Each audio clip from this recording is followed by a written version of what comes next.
Hello, today I'm going to show you how to rotate an object around the circle and keep its orientation fixed.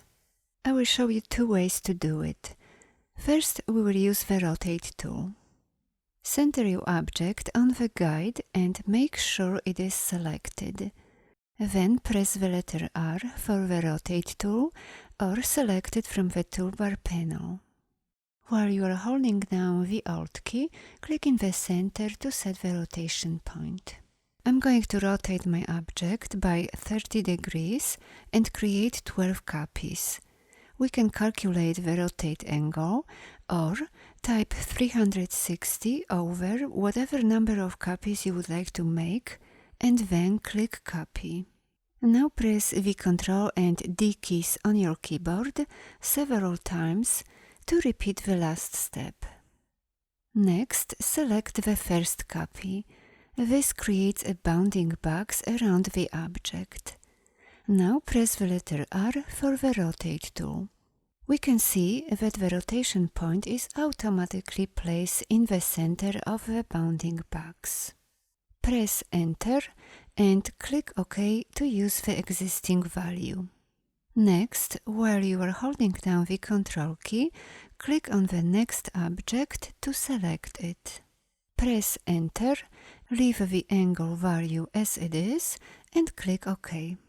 We need to rotate it by an additional 30 degrees to keep the same orientation as the previous object. To do this, press the Ctrl and D keys to repeat the last step. And keep doing it with the other objects.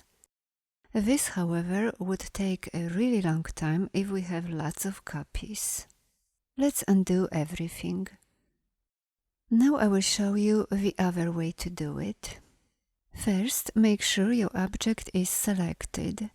Open the brushes window and drag this object into it. Select the Scatter Brush option and click OK. And OK again. Next, draw a circle with no fill to create a path. And delete this object. We won't need it anymore. Next, select the path and then click on the new brush to apply it. Now we need to adjust the spacing. To do this, double-click on the new brush to open the dialog window. Highlight the number in the spacing window and using the up or down arrow keys on your keyboard, adjust the number. Now choose Apply to Strokes. If we need to make any more adjustments, we can select the path, then select the Rotate tool, press Enter, and using the arrow keys, adjust the angle. If we still need to make more adjustments, with the path still selected, go to Object and choose Expand Appearance. Go to Object one more time and choose Ungroup. Now select an individual object and adjust its position. If you wish, you can also apply a different color or change other attributes. We can also bring down an extra guideline for more precise adjustments.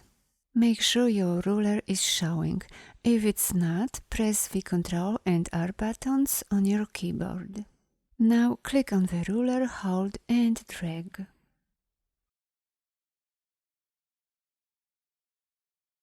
Next, let's rotate this star. So like before, position your object in the center, drag it to the brushes window, make sure the scatter brush is selected, create a circular path, delete the unwanted object, select the path, click on the brush to apply it, highlight the number in the spacing window and adjust the number. To hide the guides, press the Ctrl and semicolon keys on your keyboard. Let's say we would like to adjust the size of the stars. To do this, first select the path, then go to Object, Expand Appearance, Object, Ungroup. Now select one of the stars, then go to Select, Same, and choose Appearance. Next go to Object, Transform, Transform Each, and change the horizontal and vertical scale value to the same number to keep it proportional. Thanks for watching. Bye bye.